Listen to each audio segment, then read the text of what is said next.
Shalom. First off, I want to give all praises to Yahweh, Ba'ashem, Yahweh Shai, Ba'ashem Rakakodash. I want to give double honors to the elders and apostles of Great Millstone, the rule well and teach well, and salutations to the Akim that's pushing his truth and our honesty and sincerity across four corners of the earth. Shalom. This is Brother Ramla coming at you with a quick video through the spirit, power, and mercy of Yahweh, Ba'ashem, Yahweh Shai. Lord willing to be edifying and uplifting. So I want to title it or speak on the cups of, we want to use this truth before we lose this truth, all right? Or use this truth before it comes to a time where we're not able to push it as we so freely can right now, all right? And we want to apply this truth and not deny this truth. We want to apply the exhortation of the scriptures, all right? Apply the things that, build our confidence and our faith in this walk, all right? But it's Daniel chapter 12, verse 4 says, "But thou, O Daniel, shut up the words and seal the book, even to the time of the end. Many shall run to and fro, and knowledge shall be increased."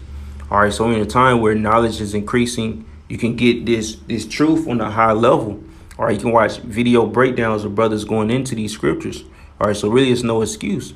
All right, so the book was sealed until the time of the end. All right, the prophecies are manifested and being revealed before our very eyes. So it's no excuse. So it's been sealed, but now it's open in the time of the end. It's completely open to those that can see. All right. The secrets are revealed to the Lord's servants, the prophets. All right. Many are running to and fro. The knowledge is increased. Runneth, who readeth. All right. Let me see if I can find that.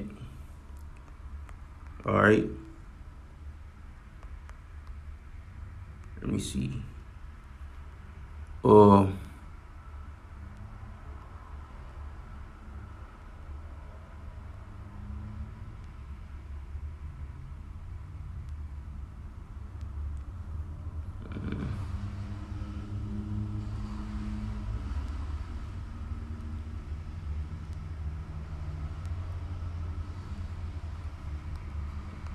See if I can find it real quick.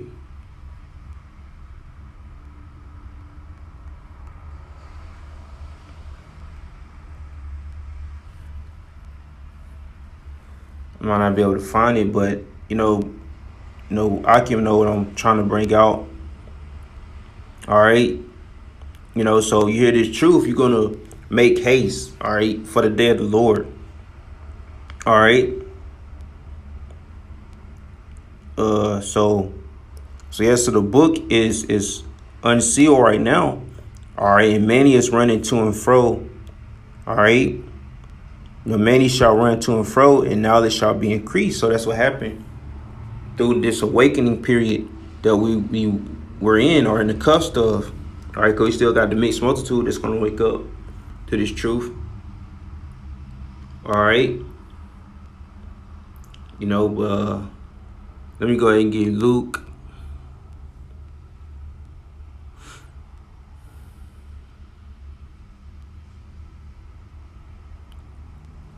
Luke 10.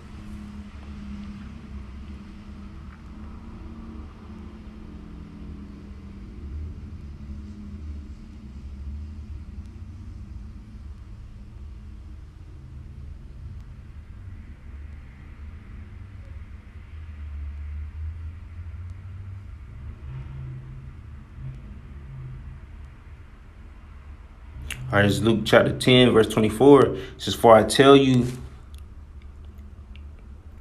let me start at verse 23. It says, "And he turned him unto his disciples and said privately, Blessed are the eyes which see the things that ye see." So the Lord told his disciples that, we are blessed. With Lord willing, we hope we be a part of his elect. That's why I said we, Lord willing. But mainly the disciples, that they are blessed, to see what they see, to see the truth and have the true understanding. All right. So we are blessed to understand what we have. So we got to use it, and we don't want to lose it. All right. So we got to use it. All right. We got to apply it and don't deny it, man. Verse 24, "For I tell you that many prophets and kings have desired to see those things which ye see, and have not seen them, and to hear the things which ye hear, and have not heard them." So the heathen would love to have this truth. or mainly Esau. You know, the heathens would love to have this truth. They say in Ezekiel 3, we won't sit to a people of a hard language. All right, to the heathen nations, man.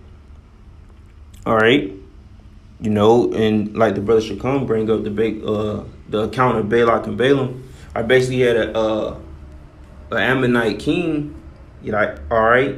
He wished that, you know, he was an Israelite. He wished that he could see and partake of the blessing that was given to us. Or he knew it was a special people. All right. So, you know, it was many kings, you know, that desired to see the things that we see and to hear the things that we see, you know, the gospel, the good news, or even prophets, you know, prophets of old, which they're back in the regeneration now and they have the full understanding. But back then, you know, they had bits and parts of the prophecies and certain things were revealed to them, but they didn't have the full understanding. So, you know, but they back in the regeneration and understand now. All right. But we in real beautiful times, man. All right. So Amos chapter 8. All right, this Amos chapter 8. Verse 11 says, behold, the days come, said the Lord Yahweh, that I will send a famine in the land, not of a famine of bread, nor thirst for water, but of hearing the words of the Lord. So it's going to be a famine of the word. Of course, it's going to be a famine of bread and water. People going to, you know, be allotted to perish in a famine. All right, they're going to dehydrate and starve to death. But it's going to be a famine of the word also. The Lord draw back the pushing of the gospel by the way of this devil coming down with great wrath, whether he heavily police social media, the internet, all right, whatever the case may be. But we know in that time, man, prophecy and things going to really be pushing, and this devil won't come out with that wrath. You don't want to be exposed for it. All right, verse 12, and they shall wander from sea to sea, and from the north even to the east. They shall run to and fro to seek the word of the Lord, and shall not find it. So the ones that didn't take heed to receive it, they're going to be running to and fro trying to search for it. All right, once they see the prophets off the byways and highways. So a lot of these people scoffing and mocking them, but soon they're going to be crying down, crying and knocking down the doors. All right, to receive this truth. You know, staking out at camp, you know, hiding behind bushes, waiting for the bros to come there, you know, and beg for answers, but it's going to be too late. All right. But Lord willing is edifying and lifting and exhorting. All right. We're almost up out of here, man. So the prophecies continue to push, you know, the bring forth. All right. To manifest forth. You know, thus says the word of the Lord. All right. You know, the Lord says where it's not going to turn into a void. So everything he said going to happen in the scriptures is going to play out. All right, so we got to remain faithful and true and hasten the day of the Lord. All right, don't give up. You know, got to stay on fire for this thing, man. And with that being said, shalom.